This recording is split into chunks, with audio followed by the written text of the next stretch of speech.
All five actors who played James T. Kirk in Star Trek movies and TV shows. William Shatner originated the iconic Captain James T. Kirk, but he's one of five actors to have played the role in Star Trek.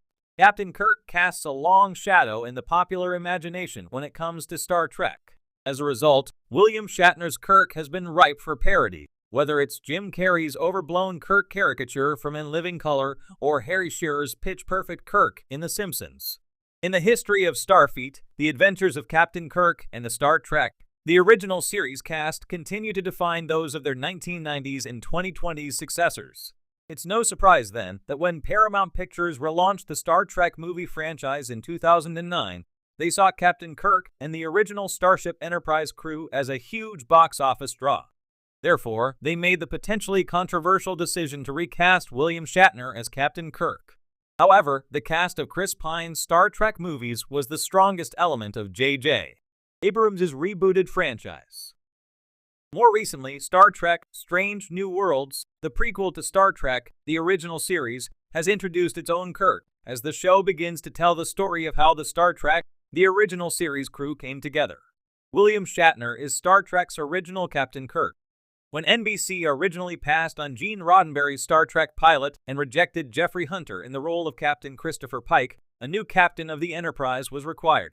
Rather than simply replacing Hunter with William Shatner as Pike, Roddenberry created a completely new character, James T. Kirk, who would be the Enterprise captain for 3 seasons of Star Trek between 1966 and 1969. Star Trek's cancellation in 1969 was far from the end of Shatner's tenure as Kirk, however. When the show proved popular in syndication, Captain Kirk was brought back, first for Star Trek, the animated series, and then for 7 movies. William Shatner's relationship with his Star Trek co-stars was often complicated, but there's no denying that his Kirk, along with Leonard Nimoy's Mr. Spock, was key to the show's success. Shatner's Kirk was a swaggering, macho hero whose unorthodox approach is somewhat at odds with the more by-the-book captains of 90s Star Trek. Shatner's performance as Kirk was inspired by Roddenberry's description of Star Trek as wagon train to the stars. Captain Kirk is a space cowboy cutting a swath through the new frontier, learning as he goes. Shatner's unique combination of charisma and machismo was perfect for such a character, and he will always be the definitive Captain James T. Kirk. Sandra Smith played Kirk while in Janice Lester's body. Star Trek, the original series' final episode, Turnabout Intruder, saw Sandra Smith play Captain Kirk in a body swap story. One of Kirk's many former flames, Janice Lester, Sandra Smith, is presented as a bitter female scientist whose career options were limited due to her being a woman. It's an odd plotline given Roddenberry's supposed vision of a utopian society where all humankind's contemporary issues have been solved. But Lester instigates an elaborate plot to finally achieve her dream of becoming a starship captain, using an alien device to instigate a body swap with Captain Kirk. Star Trek's final episode before cancellation might have been a well-meaning but mishandled allegory about gender inequality, but Sandra Smith's performance as both Jim and Janice deserves plaudits.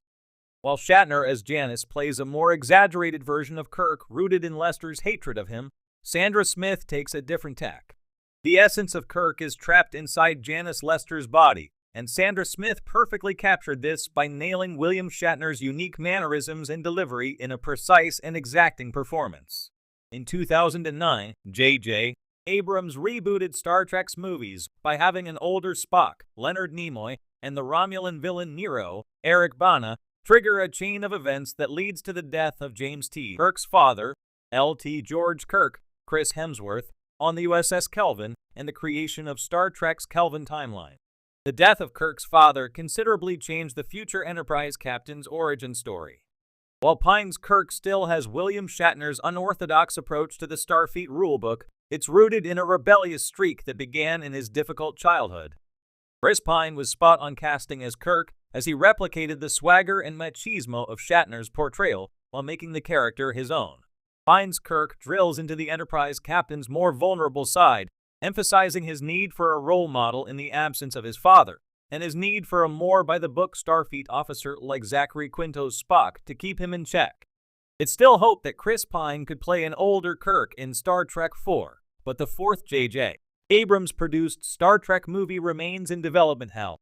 James T. Kirk's troubled childhood is depicted in an early Star Trek 2009 scene where he steals an antique car and drives it off a cliff to the sound of the Beastie Boys' Sabotage.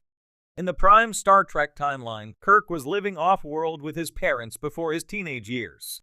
Therefore, the scenes of young Kirk's miserable Earth-based upbringing subtly show the extent of J.J.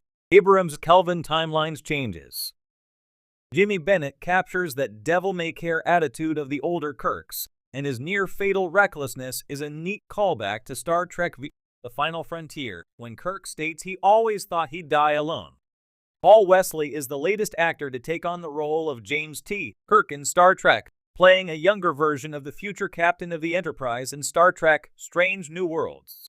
Paul Wesley's Kirk combines the same swagger as William Shatner and brings the same youthful vulnerability as Chris Pine to the role. Wesley is playing a younger Kirk who's at a crossroads in his life, as he will soon be forced to choose between settling down with his fiancée Carol Marcus and following his ambitions to be a great starship captain. The most remarkable thing about Paul Wesley's Kirk is that he embodies the Starfleet legend we know and love. Star Trek Strange New Worlds provides a fresh take on James T. Kirk that gives Paul Wesley ample opportunity as an actor. He's driven and slightly self-involved, but he can also seek out like-minded individuals like Ensign Nyota Uhura, Celia Rose Gooding, and L.T. Spock, Ethan Peck, who will play a big role in their future. However, the most remarkable thing about Paul Wesley's Kirk is that he embodies the Starfleet legend we know and love, while never overshadowing Strange New Worlds' regular cast. Paul Wesley's Kirk is, therefore, an incredibly well-judged performance by the star of The Vampire Diaries. Paul Wesley played two alternate reality versions of Captain James T. Kirk in Star Trek Strange New Worlds before debuting as the Prime Universe version. In Strange New Worlds Season 1's finale, A Quality of Mercy, Wesley's Kirk was the captain of the USS Farragut. A Quality of Mercy took place in an alternate timeline where Captain Christopher Pike, Anson Mount, remained in command of the USS Enterprise. Pike's vision of his future proved to him that Kirk was his perfect successor, and convinced Star Trek fans that Paul Wesley could follow in the footsteps of William Shatner and Chris Pine in Star Trek Strange New Worlds Season 2, Episode 3, Tomorrow. Paul Wesley played Captain James T. Kirk of the United Earth Fleet ship Enterprise. This alternate UEF timeline was caused by the death of Kirk's future nemesis, Khan Noonien Singh, Ricardo Montalban, as a child. Although this Kirk was from a darker timeline, Paul Wesley brought bags of charm and wit, and demonstrated his ability to play the romantic lead opposite Christina Chong's L.T. Leon Noonien Singh, crucial aspects of Captain Kirk's character. With ratings flagging for Star Trek Enterprise, showrunner Manny Coto and executive producer Rick Berman met with William Shatner to discuss a different type of Captain Kirk comeback. Shatner proposed that the Mirror Universe's Kirk hijack the Enterprise NX-01 in an attempt to escape the pocket dimension in which he was imprisoned. The concept of Shatner playing an older, villainous Mirror Kirk named Tiberius is a tantalizing Star Trek what-if scenario, but unfortunately it was rejected for budgetary reasons.